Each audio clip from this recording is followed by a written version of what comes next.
नमस्कार, दिल्ली न्यूज में आपका बहुत बहुत स्वागत है। चलिए देखते हैं आज की 25 फटाफट काम की और महत्वपूर्ण बड़ी खबरों को। पर इससे पहले वीडियो को लाइक करना बिल्कुल ना भूलें। दिल्ली में आज से झमाझम बारिश का दौर, तेजी से गिरेगा तापमान। दिल्ली के साथ ही एनसीआर के इलाकों में आज से ही मौसम बदल जाएगा। मौसम विभाग ने आज गरज चमक और तेज हवाओं के साथ हल्की बारिश और बौछारें पड़ने का पूर्वानुमान जारी किया है। मौसम विभाग का कहना है कि दिल्ली में बारिश का यह दौर 3 दिन यानी आज से लेकर शुक्रवार तक जारी रहेगा। आईएमडी ने आज और कल दिल्ली में 20 से 30 किलोमीटर प्रति घंटे की स्पीड से हवाएं चलने का अनुमान जताया है। दिल्ली की शराब घोटाले में भाजपा भी शामिल, कांग्रेस ने की जांच का दायरा बढ़ाने की मांग। कांग्रेस ने पिछली आम आदमी पार्टी सरकार के कार्यकाल में कथित आबकारी नीति घोटाले में भाजपा के भी शामिल होने का आरोप लगाया है। कांग्रेस ने कैग की रिपोर्ट में कई महत्वपूर्ण सवालों को नजरअंदाज करने की बात कहते हुए व्यापक जांच की मांग की है। नई दिल्ली स्थित कांग्रेस कार्यालय में पत्रकार वार्ता को संबोधित करते हुए दिल्ली प्रदेश कांग्रेस के अध्यक्ष देवेंद्र यादव और पार्टी के वरिष्ठ नेता संदीप दीक्षित ने मांग की कि शराब घोटाले की जांच का दायरा और बढ़ाया जाए। यही नहीं, भाजपा के खिलाफ दी गई लिखित शिकायत की भी जांच कराई जाए। मोहन सिंह बिष्ट का डिप्टी स्पीकर बनना तय, दिल्ली विधानसभा में सीएम करेंगी नाम का प्रस्ताव। मोहन सिंह बिष्ट को दिल्ली विधानसभा का डिप्टी स्पीकर बनाया जा सकता है। इस संबंध में बीजेपी नेतृत्व ने तैयारी पूरी कर ली है। जानकारी के मुताबिक दिल्ली की मुख्यमंत्री रेखा गुप्ता उनके नाम का प्रस्ताव रखेंगी। आज विधानसभा सत्र के दौरान सीएम डिप्टी स्पीकर पद के लिए मोहन सिंह के नाम का प्रपोजल रखेंगी। उनका चुना जाना भी तय माना जा रहा है। इससे पहले दिल्ली विधानसभा का अध्यक्ष दिग्गज बीजेपी नेता विजेंद्र गुप्ता को बनाया गया। अब डिप्टी स्पीकर का पद भी भाजपा के ही पास रहेगा।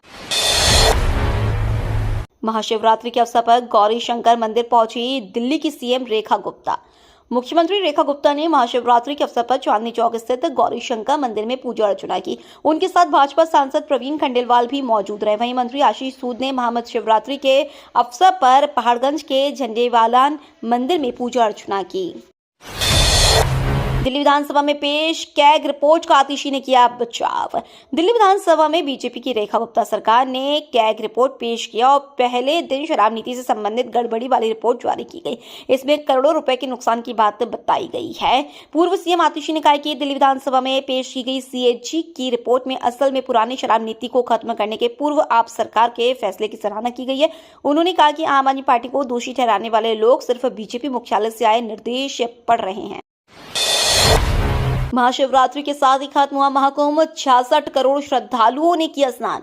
प्रयागराज में 45 दिनों तक विश्व का सबसे बड़ा धार्मिक एवं आध्यात्मिक समागम महाकुंभ 2025 बुधवार को अंतिम स्नान पर्व महाशिवरात्रि के साथ संपन्न हो गया। 13 जनवरी से प्रारंभ हुए इस मेले में देश विदेश से 66 करोड़ से अधिक श्रद्धालुओं ने गंगा और संगम में डुबकी लगाई। मेला प्रशासन द्वारा जारी आंकड़ों के मुताबिक बुधवार को शाम 6 बजे तक 1.44 करोड़ से अधिक श्रद्धालुओं ने गंगा और संगम में डुबकी लगाई और 13 जनवरी से अब तक स्नान करने वालों की संख्या 66.21 करोड़ पहुंच गई है। श्रद्धालुओं की यह संख्या चीन और भारत को छोड़कर अमेरिका, रूस और यूरोपीय देशों समेत सभी देशों की आबादी से अधिक है। सैटेलाइट से डायरेक्ट स्मार्टफोन में आया 5G सिग्नल, शुरू हुआ मोबाइल सर्विस का नया दौर। भारत में सैटेलाइट इंटरनेट सर्विस को लॉन्च करने की तैयारी की जा रही है। इस रेस में देश की दोनों बड़ी टेलीकॉम कंपनियों के अलावा एलन मस्क की कंपनी स्टारलिंक और अमेजॉन कुइपर भी शामिल है। रेगुलेटरी अप्रूवल मिलते ही ये कंपनियां भारत में सैटेलाइट ब्रॉडबैंड सर्विस लॉन्च कर देंगी। मोबाइल ब्रॉडबैंड सर्विस के लिए सैटेलाइट सर्विस के आते ही नया दौर जल्द शुरू होने वाला है। अब बिना किसी मोबाइल टावर के सैटेलाइट के जरिए डायरेक्ट फोन में 5G सिग्नल मिलने लगेगा। इसके लिए कई कंपनियां इन दिनों टेक्नोलॉजी टेस्ट कर रही हैं। महाकुंभ में बने राम मंदिर के 34 दिन में 3,50,000 ने किए दर्शन। दिव्य भव्य व डिजिटल महाकुंभ में देश विदेश से लाखों श्रद्धालु संगम में आस्था की डुबकी लगाने पहुंच रहे हैं। स्नान दान के साथ श्रद्धालु संत महात्माओं की मृतवाणी को सुनने के लिए सेक्टर 1 स्थित झूला पार्क में बने भव्य राम मंदिर की प्रतिकृति को देखकर भी आनंदित होते हैं। यह राम मंदिर अयोध्या में बने राम मंदिर के स्वरूप जैसा ही है। परेड ग्राउंड में सांझ ढलते ही राम मंदिर की दिव्यता श्रद्धालुओं को बरबस आकर्षित करती है। फाइबर, लकड़ी व थर्माकोल से निर्मित गोल्डन रंग में राम मंदिर और उसमें विराजमान रामलला की प्रतीकात्मक मूर्ति का आकार प्रकार अयोध्या के राम मंदिर की तरह ही है। मंदिर के आचार्य श्रद्धालुओं को मंदिर में विधि विधान पूजन भी कराते हैं। महाठग सुकेश ने एलन मस्क को लिखा लेटर, $2 बिलियन निवेश करने की इच्छा जताई। दिल्ली के मंडोली जेल में बंद महाठग आए दिन सुर्खियां बटोरता ही रहता है। इस बार सुकेश अपने एक लेटर को लेकर फिर चर्चा में। उसने यह लेटर इस बार टेस्ला के मालिक एलन मस्क को लिखा है। सुकेश ने मस्क को एक्स में $2 बिलियन निवेश करने का ऑफर दिया है। सुकेश चंद्रशेखर ने एलन मस्क को लिखे पत्र में माय मैन कहकर संबोधित किया है। यही नहीं, महाठग सुकेश ने मस्क को अमेरिकी सरकार के नवनिर्मित सरकारी दक्षता विभाग का नेतृत्व करने के लिए बधाई भी दी है। दिल्ली के मध्य जिला में पुलिस और बदमाशों के बीच मुठभेड़, गोली लगने से 2 आरोपी जख्मी। दिल्ली के मध्य जिला के पटेल नगर इलाके में पुलिस और बदमाशों के बीच मुठभेड़ हो गई। पुलिस आनंद पर्वत इलाके में सब इंस्पेक्टर पर चाकू से हमला करने के मामले में शामिल बदमाशों की तलाश कर रही थी। तड़के बदमाशों की शादीपुर मेट्रो स्टेशन के पास आने की जानकारी मिली थी। 2 संदिग्धों के रोकने पर बदमाशों ने पुलिस टीम पर गोली चला दी। जवाबी फायरिंग में दोनों बदमाशों के पैर में गोली लगी। पुलिस ने उन्हें पास के अस्पताल में भर्ती करवाया है। दिल्ली में नई सरकार बनते ही सामने आई अस्पतालों की बदहाली। आम आदमी पार्टी सरकार भले ही राजधानी में विश्व स्तरीय चिकित्सा सुविधाएं मुहैया कराने का दावा कर रही हो, लेकिन कैग की रिपोर्ट सामने आने के बाद चौंकाने वाले तथ्य सामने आ सकते हैं। कैग रिपोर्ट के अनुसार राजधानी में स्वास्थ्य सुविधाएं बदहाल हैं। दिल्ली सरकार के अस्पतालों, मेडिकल कॉलेज डॉक्टर, नर्स और पैरामेडिकल स्टाफ की भारी कमी से जूझ रहे हैं। हालात यह है कि दिल्ली सरकार के अस्पतालों, मेडिकल कॉलेज, शैक्षणिक संवर्ग के 30% डॉक्टर, 21% नर्स और 38% पैरामेडिकल स्टाफ की कमी से जूझ रहे हैं। सीएम की कुर्सी छीनी पर आतिशी की सैलरी और सुविधाओं में नहीं होगी कमी। आम आदमी पार्टी की हार के बाद आतिशी मार्लिना की मुख्यमंत्री की कुर्सी भले ही छीन गई, लेकिन उनके वेतन भत्तों और सुविधाओं में कटौती नहीं होगी। इसकी वजह यह है कि दिल्ली में मुख्यमंत्री और नेता विपक्ष के लिए वेतन और भत्ते एक जैसे हैं। इनके अलावा डिप्टी स्पीकर और मंत्रियों के लिए भी यही वेतन भत्ते लागू हैं। दिल्ली के कई इलाकों में 1 मार्च तक जलापूर्ति रहेगी प्रभावित। राजधानी के कई इलाकों में वार्षिक भूमिगत जलाशयों और बूस्टर पंपिंग स्टेशनों की सफाई के कारण कल तक जल आपूर्ति प्रभावित होगी। इसके साथ ही 1 मार्च को 12 घंटे के लिए जल आपूर्ति बाधित रहेगी। यह बाधा 900 मिलीमीटर व्यास के गैप पीस की मरम्मत और फिटिंग कार्य के कारण होगी। कैग रिपोर्ट में खुलासा, शराब बनाने के लिए हुआ खराब पानी का इस्तेमाल। दिल्ली सरकार को वित्तीय नुकसान पहुंचाने के साथ शराब की गुणवत्ता पर भी सीएजी रिपोर्ट में सवाल उठाए गए हैं। 116 पन्नों की रिपोर्ट में पेज नंबर 47 से 55 तक में दर्ज है कि शराब की गुणवत्ता बेहद खराब रही।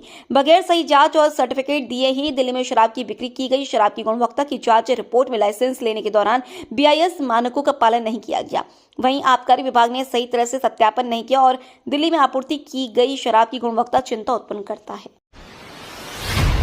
सावरकर से जुड़े ऐतिहासिक सबूत रिकॉर्ड पर रखना चाहते हैं राहुल गांधी। कांग्रेस सांसद व लोकसभा में विपक्ष के नेता राहुल गांधी ने स्वतंत्रता सेनानी विधायक दामोदर सावरकर से जुड़े एक मानहानि मामले में बड़ी मांग की है। राहुल गांधी ने पुणे की विशेष MP MLA अदालत में याचिका दायर कर अपने खिलाफ चल रहे समरी ट्रायल को समन ट्रायल में बदलने की मांग की है, ताकि वह सावरकर से संबंधित ऐतिहासिक सबूत और तथ्य रिकॉर्ड पर पेश कर सके। हालांकि इस मांग का सावरकर के परिजनों ने विरोध किया है। बोनी कपूर आज को लेंगे नोएडा फिल्म सिटी की जमीन पर कब्जा। इंटरनेशनल फिल्म सिटी की 230 एकड़ जमीन का आज को Bayview Bhutani film city private limited को भौतिक कब्जा दिया जाएगा। कंपनी के चेयरमैन एवं फिल्म निर्माता बोनी कपूर भौतिक कब्जा लेने के लिए परिवार के साथ पहुंचेंगे। महाकुंभ में बैंकों ने किया 37 करोड़ रुपए का कारोबार। इस बैंक में जमा हुई सबसे ज्यादा नकदी। श्रद्धालुओं को बैंकिंग सहूलियत मुहैया कराने के लिए कुंभ नगरी में 16 बैंकों ने शाखाएं खोली। यहां पर बैंकों ने करीब 37 करोड़ रुपए का कारोबार किया। नकदी जमा करने में सबसे आगे SBI रहा। बैंक अफसरों का कहना है कि शाखाओं में पैसा जमा करने वाले सर्वाधिक रहे, जबकि पैसा निकालने वाले काफी कम रहे। प्रयागराज के बाद अब नासिक कुंभ की बारी, तैयारियां अभी से शुरू। प्रयागराज महाकुंभ समाप्त हो चुका है। प्रयागराज महाकुंभ के बाद अब बारी नासिक सिंहस्थ कुंभ की है, जिसका आयोजन 2027 में महाराष्ट्र के नासिक में होगा। महाराष्ट्र सरकार ने इसकी तैयारी शुरू कर दी है। बुधवार को महाराष्ट्र CM देवेंद्र फडणवीस की अध्यक्षता में सिंहस्थ कुंभ मेला 2027 की तैयारियों को लेकर एक हाई लेवल मीटिंग की गई, जिसमें अलग अलग विभागों के मंत्री और अधिकारी शामिल रहे। गौतम अडानी ने महाकुंभ में सेवा के अनुभव को किया साझा, बोले तेरा तुझको अर्पण। देश और दुनिया के जाने माने उद्योगपति गौतम अडानी ने महाकुंभ की समाप्ति पर अपने अनुभव देश के साथ साझा किए। उन्होंने महाकुंभ में अपने सेवा कार्य को तेरा तुझको अर्पण की भावना से किया गया काम बताया। उन्होंने देश भर को महाशिवरात्रि पर्व की शुभकामनाएं देते हुए कहा, मेरा मानना है कि जीव मात्र की सेवा ही ईश्वर के साक्षात्कार का श्रेष्ठ मार्ग है। महाकुंभ तेरा तुझको अर्पण की भावना को साकार करने का अवसर देता है, जहां हम जननी जन्मभूमि से प्राप्त सब कुछ उसे समर्पित कर सकते हैं। अप्रैल से इतने दिनों के लिए बंद हो जाएगा दिल्ली एयरपोर्ट का टर्मिनल 2। दिल्ली एयरपोर्ट आने वाले यात्रियों के लिए नई खबर है। इंदिरा गांधी अंतर्राष्ट्रीय हवाई अड्डे के टर्मिनल 2 को अप्रैल माह से अस्थायी रूप से बंद कर दिया जाएगा। अप्रैल से अगले 5 महीने के लिए टर्मिनल 2 सेवा में नहीं रहेगा। दिल्ली इंटरनेशनल एयरपोर्ट लिमिटेड ने बताया कि T2 में अपग्रेड या कहें उन्नयन कार्य चालू रहेगा, जिस वजह से इसे बंद रखा जाएगा। इसके अतिरिक्त इस अवधि के दौरान एक रनवे इंस्ट्रूमेंट लैंडिंग सिस्टम उन्नयन के चलते यह भी ऑपरेशनल नहीं रहेगा। दिल्ली में सीएम के लिए जितनी बिजली मुफ्त उससे 4 गुना ज्यादा थी केजरीवाल की खपत। दिल्ली में सरकार चलाते हुए जनता के लिए 200 यूनिट खपत पर बिजली मुफ्त करने वाले अरविंद केजरीवाल अब अपने ही बिल को लेकर घिर गए हैं। अत्यधिक बिजली खपत का आरोप लगा भाजपा उन पर सवाल उठा रही है। भाजपा को यह मौका सूचना के अधिकार के तहत पूछे गए एक सवाल के जवाब से मिला है, जिसमें दिल्ली सरकार ने बताया है कि अरविंद केजरीवाल बतौर मुख्यमंत्री जिस बंगले में रहते थे उसका 2 साल का बिल 41 लाख रुपए से अधिक का था। अरविंद केजरीवाल के राज्यसभा जाने की अटकलों पर आपने तोड़ी चुप्पी। दिल्ली का रण हारने के बाद से अरविंद केजरीवाल ने खुद को मीडिया से दूर रखा है। पंजाब विधायकों के साथ हुई बैठक के दौरान हल्की झलक जरूर मिली थी। अब खबर है कि अरविंद केजरीवाल पंजाब के सीएम बनने वाले या वो पंजाब से राज्यसभा जाएंगे। लुधियाना पश्चिम विधानसभा उपचुनाव के लिए संजीव अरोड़ा को मैदान में उतारने के साथ ही कयासों को और बल मिलने लगा। अब खुद आम आदमी पार्टी ने सामने से आकर इन सभी खबरों को बेबुनियाद और झूठा बताया है। दिल्ली के खान मार्केट में स्थित रेस्टोरेंट में लगी आग, दमकल की कई गाड़ियों ने आग पर पाया काबू। दिल्ली के खान मार्केट में स्थित एक रेस्टोरेंट में भीषण आग लग गई। इस दौरान कई दमकल की गाड़ियों को घटनास्थल पर भेजा गया, जिन्होंने आग पर काबू पा लिया। बता दें कि इस घटना में किसी के हताहत होने की कोई सूचना नहीं है। एम्स के डॉक्टरों का करिश्मा, 4 पैरों वाले 17 वर्षीय किशोर को मिला नया जीवन। उत्तर प्रदेश के उन्नाव जिले में रहने वाले 17 वर्षीय किशोर के जीवन में नया अध्याय जुड़ गया। ये लड़का 4 पैरों के साथ एम्स पहुंचा था। उसके शरीर में अतिरिक्त 2 पैर और जननांग पेट से जुड़े हुए थे। इससे वह ना तो ठीक से कपड़े पहन पाता था और ना ही ठीक से सो पाता था। यह दर्द उन्हें हर दिन तोड़ रहा था। ऐसी स्थिति के कारण वह अकेला महसूस करता था और उनकी पढ़ाई भी छूट गई। उसकी हालत देखकर डॉक्टर भी दंग रह गए। हालांकि अब दिल्ली एम्स के डॉक्टरों ने सर्जरी को अंजाम दिया। 2.5 घंटे तक चली इस सर्जरी के बाद अब ये किशोर सामान्य लोगों की तरह जीवन बिता सकेगा। राजधानी में नई मेट्रो लाइन पर सबसे गहरी टनल का काम पूरा। दिल्ली में चल रहे मेट्रो के फेज 4 के काम के तहत DMRC ने एक और नई उपलब्धि हासिल की है। फेज 4 के तहत तुगलकाबाद से दिल्ली एरोसिटी के बीच बन रही मेट्रो की नई गोल्डन लाइन पर छतरपुर मंदिर और इग्नू मेट्रो स्टेशन के बीच सबसे गहरी अंडरग्राउंड मेट्रो टनल बनाने का काम पूरा कर लिया गया। ये तो थी आज की बड़ी खबरें। रोजाना ऐसी ही सबसे पहले अपडेट पाने के लिए चैनल को सब्सक्राइब करना बिल्कुल ना भूलें। धन्यवाद।